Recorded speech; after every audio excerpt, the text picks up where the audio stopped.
D4DJ has probably one of the most diverse casts I've seen in the rhythm gacha game. Not to downplay other series like Bandori or Project Sekai, but there's something unique with all the characters in D4DJ. You could completely convince me that any character was from a different series, and I believe you. Helping with this is something that is apparently foreign to a lot of other games. Adult characters. Yeah, D4DJ is one of the few rhythm game gacha series I know that have adult characters that are actually part of the main groups, with Rondo and Mermaid being in college. Since D4DJ focuses on DJs rather than idols, I guess they allow adults to slide by because there's no way adult idols can exist. It's honestly really refreshing reading stories of adult characters. Not to say you can't do anything interesting with characters who are in high school, but being completely biased, as a new adult, it's more relatable to me reading their stories. They're now in college or doing jobs, having their own apartments and houses. And with the knowledge that's going to be me soon, seeing it from the perspective of other characters helps alleviate that feeling of stress. I do wish more games and series had adult characters being real. As a Love Live fan, those characters are eternally young, and it's only up until recently that they're actually letting the characters age along with the audience. Honestly, it's just the fact that I'm getting older and slowly not being able to relate to the characters life-wise that fucks with me. So having actual adult characters instantly makes them resonate more with me. I just made 2 long videos, so to relax a little bit, I'm gonna take a short detour just to talk about the adult cast in D4DJ. Now, unfortunately, I haven't been able to watch and read all the stories, so my knowledge is limited, but I'm not gonna be going to a super full depth analysis of all the characters anyway. I just want to talk about how the adult characters actually have aspects of being an adult and how it can make the story more detailed/complex. Like I'm going through some problems, but I also have to pay rent. Or something like that, I don't know. I'm gonna start with Mermaid first because originally, this video was gonna be a Rika Sato video because I love Rika. But I realized really early on that I probably was not gonna be able to squeeze like 10 minutes of content just by talking about her. Maybe someone else can, I'm sick recording this actually. So I decided to just talk about the entire group as a whole. Honestly, it's kind of hard talking about groups that are stuck in the mobile game. The only 2 exceptions I made for that kind of visual novel storytelling is Love Life All-Stars and Hasuna Sora. And Hasuna Sora actually has the benefit of having visuals. Happy Around had the benefit of having its own anime along with showcasing the other groups. But with All Mix, they just assume you know everyone, and it's like, yeah bro, we're chill like that.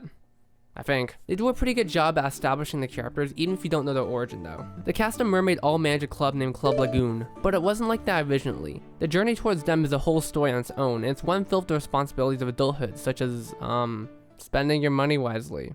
Actually wait, that goes for every stage of life. As Mermaid grows in popularity, the leader of Mermaid, Rika, proposes that they buy their own venue to host their own shows and concerts. On paper, it sounds cool. Selling their own merch, in control of what they perform, sounds good, especially if you're a thriving company. There's just one slight problem, and that's actually buying the venue. One of the members, Sayori, is quick to call out the logical issues with this plan because buying a venue is expensive, and if no one comes, then we just waste our money. But Rika and the others are able to convince Sayori to join in. Sayori's doubts continue to grow more, however, when after seeing the venue that they purchased, they realize that the location doesn't have any of the equipment that they need. Speakers, microphones, lights, they're lacking all of that, and it's here where they need to make a financial decision. Dahlia works as a bartender, where Rika works as a model. Sayori saved up money, and Rika, I don't know, she works part-time jobs. Together, they are Mermaid, and decide to use all their money for this dream. Everything seems to be going good. A talent agent knows Tabata-san keeps an eye on the group for potential, tickets are sold out, and the concert finally starts.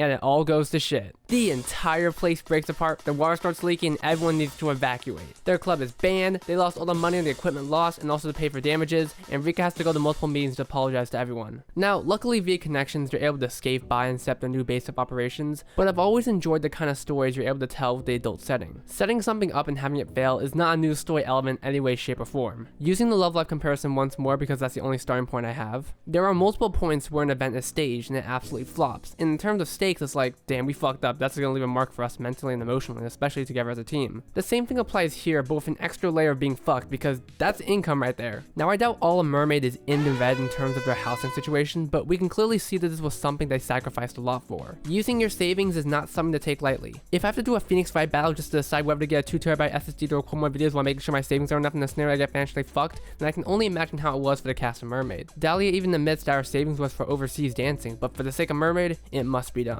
I know it's not anything special when it comes to being an adult, but money scares the absolute shit out of me, so anything revolving around it, especially when your life's on the line, makes me There's more elements to adulthood that's present in the cast though. Not much really changes when you become an adult, but it's really nice to see characters living adult lives like jobs and the like. That's not new for other series with, you know, having part-time jobs, but the context changes because instead of, I'm doing this to get extra money, it's now, bro, I need to pay rent. Are my standards really that fucking low that I'm happy I see characters working a job? Boo, I'm a job application. Anyway, Dahlia and Marika are the only ones I explicitly remember having jobs. D4DJ Allmix had a scene with the photo shoot, but that lasted like a solid 10 seconds. I tried to read any stories where they worked any jobs, but I'm gonna be real, I don't think I've ever seen Rika say they work a normal job. We get to see Rika working for Mermaid when it comes to advertising themselves, so I guess it's a job, even if it's self-employed. Wait, I'm a YouTuber, we're literally the same. Dahlia is definitely the one I enjoy seeing the most, because it's the most we get to see of the Mermaid cast working jobs. She's a bartender, a bouncer, a dancer, a part mermaid, and also martial arts like probably crack her skull in one slash. She's definitely the one who takes the most freelance jobs, as at the start of her origin story, she's off doing jobs all over the place, and it's how Rika and the others recruit her. Also, whenever I think of Dahlia, I think of that one card where she's waking up drunk and it perfectly matches the vibe of living a life that fucking sucks. Marika is someone I was hesitant to mention here because her career started way before she became a college student, but I think it works for this video, so I'm gonna insert it here. One of the aspects that a lot of people need to recognize about adulthood is that it starts at different points for everyone. Some people are thrusted into adult life when they're clearly not ready, while some are thrusted too late.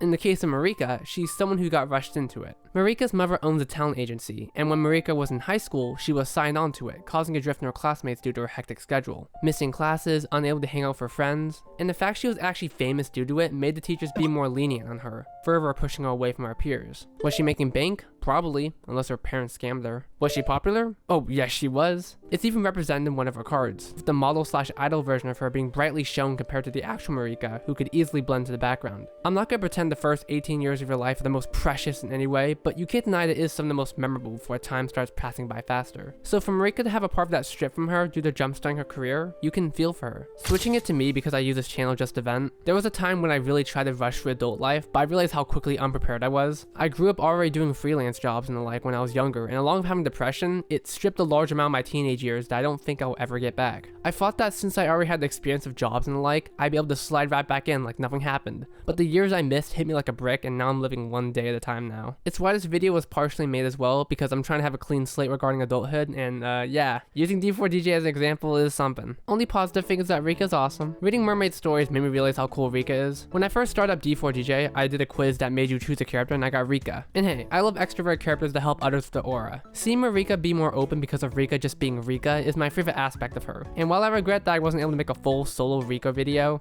this is the most you get in here. RONDO is actually the one group I read the most in terms of stories. For the Mermaid section, I had to go on YouTube to read them, but for RONDO, I actually unlocked most of their stories because their group is one of my favorites. Now, all of RONDO performs for a club called Alter Ego, which specializes in DJing performances. The one interesting thing to know about RONDO is that it tends to focus on the character's personal struggles compared to the more group-oriented struggles of Mermaid, from what I've read at least. Again, I'm reading this as I go along. I don't have the most expert knowledge. This type of story structure, though, allows each character to have their own in-depth character analysis independent from the other members. But that's not to say the other members don't have an impact on them. They are a group after all, and it's because of their connection that they're able to overcome their struggles. Tsubaki with her lost voice, the curse in Nagisa's guitar. These unique scenarios explore the characters in interesting ways that show more of their mindsets and goals. At first glance, I wasn't sure how to tackle this, because it didn't initially fit into the definition I had for adulthood when it came to this video. Listen, everyone has problems and issues. I have shit every day. You ain't special, Tsubaki. I'm playing, I love her. When I was drafting this video, I was trying to find key points related to adulthood, such as jobs, housing, financial stuff. But while reading the stories, I didn't really see much of that besides a few instances. Nothing really seemed different, and I was peeved initially, but then I realized what it really meant in the grand scheme of things. Things don't really change when you're an adult. You still have struggles, issues, either it be mentally or emotionally. Just because you're older and your age is up a number doesn't mean those aspects take a back seat.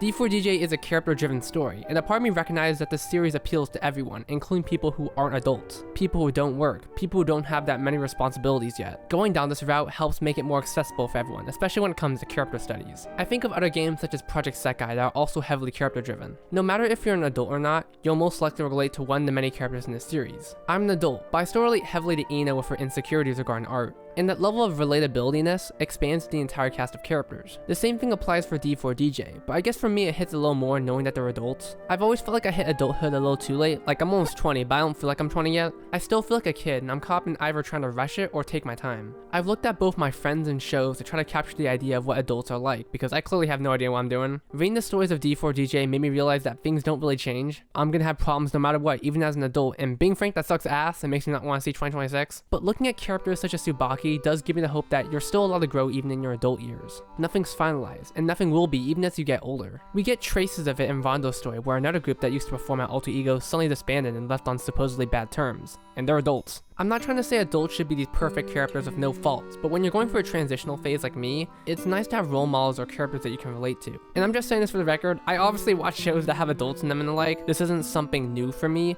but having adult characters within the structure of an idol series, or DJ series in D4DJ's case, is something new for me and opens a ton of possibilities. Love life has been a part of my life for a long while now, so having a series structured similar to that while being set in an adult world is more intriguing than just a series of adults. Maybe I'll learn more as time goes by. It's still a process for me even now, so I'm just trying to find some ground footing right now. I've been reading more D4DJ stories, and I figured out that Hiro actually has a YouTube channel where like she streams and does ASMR content, so you know, maybe I have a new role model. No, not for ASMR content, no. I'm not doing all that. Anyway, that's a short video from me. I'm taking it easy for right now before we get into, you know, potential bigger videos like those other 2 videos, but anyway, I'm taking it easy. Goodbye.